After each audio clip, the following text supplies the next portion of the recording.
ఆంధ్రప్రదేశ్ రాష్ట్రంలో నీళ్ల కోసం ఎంత గోసున్నదంటే సంటి పిల్లలు ఖాళీ బిందెలు పట్టుకొని వచ్చి సడకల మీద కూర్చొని మాకు నీళ్లు కావాలి అని అడిగేటట్టున్నాయట. ఏపీలో ఎవ్వలకు ఏ కష్టం రాకుండా చూసుకుంటా అని ఏలుబడిలకు వచ్చిన ముఖ్యమంత్రి చంద్రాల సార్ ఏం చేస్తుండో మరి ఏది అరుచుకుందాం పరి. చూసిన అరుల్లా చిన్న చిన్న పిల్లలు బిందెలు పట్టుకొని వచ్చి రోడ్డు మీద కూర్చొని ఇట్లా నీళ్లు అడుగుతుండ్రు.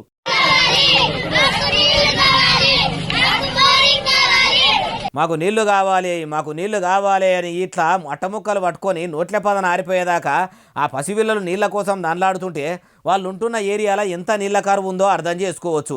గత ప్రభుత్వంలోనే నీళ్లకు రామగోసు ఉండే దాహం అని ఆంధ్రప్రదేశ్ ప్రజలు అల్లాడిపోతుంటే నవరత్నాలకు మెరుగుపెట్టి ఏపీ నషీబ మారుస్తా అని చెప్పిన జగనాలు సారు కనీసం మంచినీళ్ళు కూడా చక్కగా ఇయ్యలేదని పంకపార్టీని పక్కకు పెట్టి కూటమి సర్కారును ఏలుబడిలకు తెస్తే ఏం చక్కదనం ఉన్నది. పాత ప్రభుత్వంలో అవే నీళ్ల గోసలు, ఇప్పుడు అవే నీళ్ల గోసలట. చెప్పవేమమ్మా. 10 సంవత్సరాల నుంచి నీళ్లు లేక పొలం పనులకి ఇళ్ల మీదకి నీళ్లు అడుగుతుంటే ఎవరు ఒక చుక్క నీళ్లు అట్లా బాగా పిచ్చిన కూడా బావి కాదు నీళ్లు తీసుకోవడానికి కూడా మాకు అడ్డం పడుతున్నారు. పిల్లలు వెళ్ళినా పిల్లల్ని కొడుతున్నారు, పెద్దోళ్ళు వెళ్ళినా పెద్దోళ్ళ మీద తగాదాడుతున్నారు. నీళ్లు లేక తల్లాడిపోతున్నారు. వచ్చిన బండికి అడ్డం పడి నీళ్లు వేయనీయకుండా చేస్తున్నారు. పల్నాడు జిల్లా క్రోసూరు మండలం దొడ్లేరుల 10 ఏళ్ల బట్టి నీళ్ల కోసం ఇంత దారుణమైన పరిస్థితి ఉంటే అమరావతి రాజధాని అనుకుంటా ఆంధ్రప్రదేశ్ ముఖ్యమంత్రి చంద్రాల సారు అట్లా 1000 కోట్లు ఖర్చు పెడుతుండు. కూటమి ప్రభుత్వం వచ్చుడేమో గాని తుంటెత్తేసి మొద్దెత్తుకున్నంత పని అయిందని ప్రజలు పరిశాన్లో ఉండ్రు అంటుర్రు ఈ ముచ్చటిన్నోళ్ళు.